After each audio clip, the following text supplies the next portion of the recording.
చాలా రోజుల నుంచి హేమ ఎందుకు రావట్లేదు, హేమకి ఎందుకు రావట్లేదు అని క్వశ్చన్స్ చాలా ఉన్నాయి. ఈరోజు వాటికి నేను ఆన్సర్స్ చెప్పడానికి అయితే ఇక్కడికి రాలేదు. చెల్లి నా బంగారు తల్లి అని ఒక ఆడదానికి నడి రోడ్డు మీద బట్టలిప్పి నిలబెట్టాడు. వాళ్ళకి కావాల్సిన యాంగిల్స్లో అన్నీ తీసుకున్న తర్వాత చక్కగా దుప్పటి కప్పేశాడు. చాలా గౌరవించవలసిన విషయం అది. ఆ ఛానల్ అతన్ని, మూర్తి గారిని కూడా థ్యాంక్స్ సార్. మళ్ళీ మీరు అడిగితే కూడా మేమే బట్టలు కప్పాము, మిగతా వాళ్ళందరూ తీసుకున్నారు అని మూర్తి గారు సమాధానం చెప్పారు. బాగుంది సార్. ఒక ప్రముఖ ఛానల్ వాడేమో ఇండస్ట్రీలో డాష్ ముండలు లేరా అని అడిగాడు. బాగుంది సార్, చక్కని సంస్కారం, చాలా చక్కగా మాట్లాడుతున్నారు మీరు అందరూని. దీనికోసం మీరు వెల్ ట్రైనింగ్ అయ్యి ప్రముఖ ఛానల్లో న్యూస్ లీడర్స్ అయ్యారు, అది కూడా చాలా ఆనందంగా ఉంది. అన్నీ అయిపోయినాయి. ఇండస్ట్రీలో ఉన్న వాళ్ళందరూ డాష్ ముండలు అని మాట్లాడేస్తున్నారు. మేమందరం ఏమైపోవాలి? మాకు ఫ్యామిలీస్ ఉండవా? ఆవిడకే పర్సనల్ విషయాలు ఉంటాయా? యాంకర్స్ కూడా వాళ్ళ పర్సనల్ విషయాలు ఎత్తకండి, వాళ్ళ పర్సనల్, మాకు పర్సనల్ ఉండదా? మేము పర్సనల్ మనుషులం కాదా? వెబ్ మీడియా వాళ్ళు మాఫింగ్ పెట్టేసి న్యూడ్ ఫోటోలు చేసి వాళ్ళు అమ్మేసుకుంటున్నారు. మేము న్యాయం కోసం ఎక్కడికి వెళ్ళాలండి?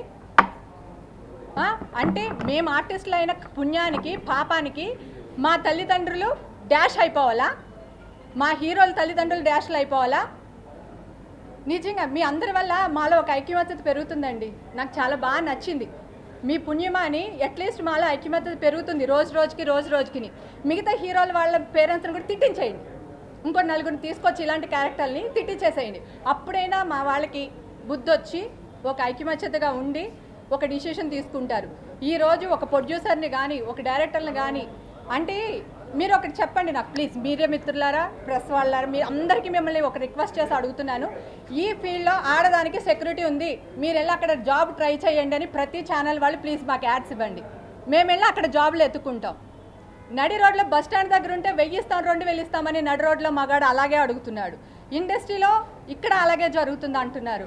బయట వేరే కంపెనీస్కి వెళ్తే అక్కడ అలాగే జరుగుతుంది. గవర్నమెంట్ ఆఫీసులో ఒక లేడీ మొన్న పోరాడింది. చలపతి బాబాయ్ ఒక్క మాట అంటే దులిపేసిన ఆడవాళ్ళు. మరి ఈరోజు ఈ అమ్మాయి ఇంత పెద్ద మాట మాట్లాడితే ఒక్క ఆడవాళ్ళు రారే? నేను ఆడవాళ్ళు అనేది ఇండస్ట్రీకి సంబంధించిన వాళ్ళు కాదండి. మేమందరం ఐక్యమత్యతగా ఉన్నాము. మేము ఏం చేయాలో మేము చేస్తున్నాం. ఓకే, మేము చేస్తున్నాం. కాకపోతే ఈ మహిళా మండలి వాళ్ళు అంటే ఆడవాళ్ళు తిడితే తిట్టు కాదా, మగవాళ్ళు తిడితేనే తిట్టా? ఏం మాట్లాడుతున్నారు? ఏమన్నా అర్థం ఉండి మాట్లాడుతున్నారా? మీడియా వాళ్ళు అవనివ్వండి, ఇంకొకళ్ళు అవనివ్వండి, మా ఇండస్ట్రీ వాళ్ళు అవనివ్వండి, అందరినీ అనకపోయినా కొంతమంది ఆడవాళ్ళనే బట్టలు ఇప్పించి బతుకుతున్నారు. మీకు సిగ్గులు లేవా అని నేను అడగాలనుకున్నానండి. దానికోసమే ప్రెస్ మీట్ పెట్టాను. చాలా థ్యాంక్ యూ సో మచ్ మీరు ఇచ్చిన రెస్పెక్ట్. మీ క్వశ్చన్కి నేను ఆన్సర్ చేయడానికి రాలేదని నా అభిప్రాయం చెప్పడానికి వచ్చాను. సో ఓకేనా, నా అభిప్రాయం నేను చెప్పేశాను. దిస్ ఈజ్ మై అభిప్రాయం. ఇప్పుడు నేను కూడా అదే చెప్పాను కదా, మీ పుణ్యమానే ఐక్యమత్యత వస్తుంది కదా. ఇప్పుడు ఒక్కొక్కరు వస్తున్నారు కదా, వస్తారు. ఎందుకు కూర్చోవాలి?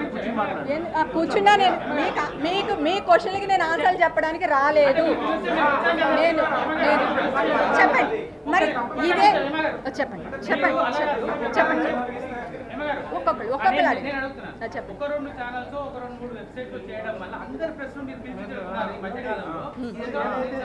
కదా సార్, ఇప్పుడు నేను ఒకసారి మీరు ఆన్సర్ క్వశ్చన్ అడిగారు కదా సార్.